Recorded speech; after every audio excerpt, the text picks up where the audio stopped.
మనకు ఈ ఎర్రచందనం తోట ఉంది, పేలకుర్తి కోడుమూరు రోడ్డు. అక్కడ ఒక హత్య జరిగింది. దాంట్లో మృతుడి పేరు దస్తగిరిగా, దస్తగిరి మృతుడి పేరు. ఆ హత్య జరిగిన తర్వాత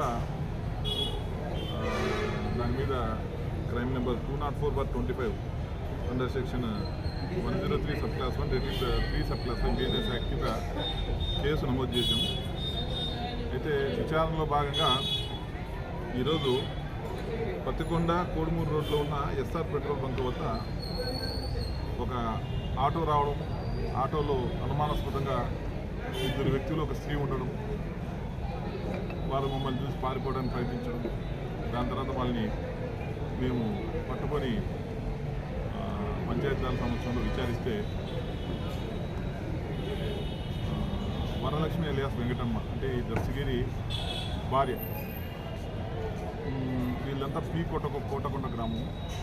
ఈ మృతుడు దస్తగిరి అనే అతను డ్రైవర్గా, ఆటో డ్రైవర్గా, కార్ డ్రైవర్గా పనిచేసేవాడు. వీళ్ళకి సుమారు 15-16 సంవత్సరాల ముందు వివాహమైంది. 2 పిల్లలు కూడా ఉన్నారు. అయితే వివాహమైనప్పటి నుంచి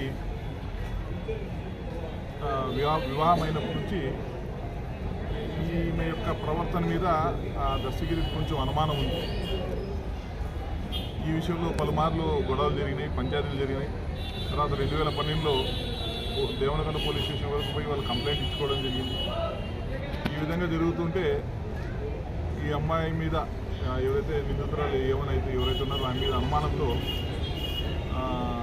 ఇతను ఆమెకు అతను గొడవలు జరుగుతున్నాయి. అయితే ఈ మధ్య ఈ నిందితురాలు ఏం చేసిందంటే తన కాపురాన్ని సర్వీస్కి మార్చి భర్తను వదిలేసి వచ్చేసింది.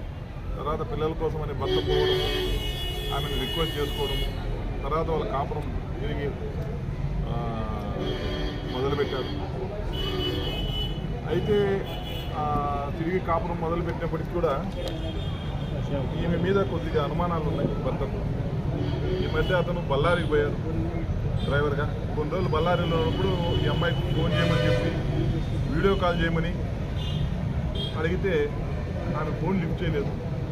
తర్వాత బళ్ళారి నుంచి వచ్చిన తర్వాత ఈమె సెల్ ఫోన్లో చూస్తే కొన్ని ఏదో మెసేజెస్, ఎవరితో మాట్లాడినట్టు, ఫోన్ కాల్స్ కొంతమందితో మాట్లాడినట్టు ఉన్నాయి. దాని మీద ఇతను కొద్దిగా గట్టిగా ప్రశ్నిస్తే 27వ తేదీ సాయంత్రము కొద్దిగా బాగా ఇతను కూడా మందు తాగిన లిక్కర్ తీసుకోవడం. ఆ రోజు సాయంత్రము ఈమె అన్న శేఖరు, వీరేష్ వీళ్ళందరూ పట్టుకొని ఇతన్ని కొట్టారు. కొట్టిన తర్వాత అదే విషయం వాళ్ళ బంధువులు కూడా తెలిసినాడు. అయితే ఇతను రోజు నన్ను హింసిస్తున్నాడు, ఆటోలు ఎక్కించుకొని వీళ్ళ అన్నలైన శేఖరు, వీరేష్ను వెంట పెట్టుకొని అతనికి ఫుల్గా మద్యం తాగించి, అప్పటికే మద్యం తాగింది, ఇంకా మద్యం తాగించి అతను కొంచెం ఎక్కువ మద్యం తాగిన తర్వాత ఈ ఎర్రచందనం గార్డెన్ దగ్గర తీసుకువచ్చి అతన్ని కిందకి దింపి నిందితుడు శేఖర్ దగ్గర ఉన్న టవల్ తీసుకొని అతని మెడకు గట్టిగా బిగించి శేఖరు మరియు నిందితురాలు 2 హత్య చేయడం జరిగింది. ఇందులో భాగంగా వీరేష్ అనే అతను కాళ్ళు గట్టిగా పట్టుకోవడం, ఆ హత్యకు సహకరించడం జరిగింది అని చెప్పి వాళ్ళు ఒప్పుకున్న తర్వాత ఏదైతే నేరానికి ఉపయోగించిన వస్తువులు అయితే ఉన్నాయో వాటన్నిటిని సీజ్ చేసి వారిని ఈరోజు న్యాయమూర్తి ఎదుట ప్రవేశపెట్టడం జరిగింది. స్పాట్ల భార్య కూడా ఉందా సార్?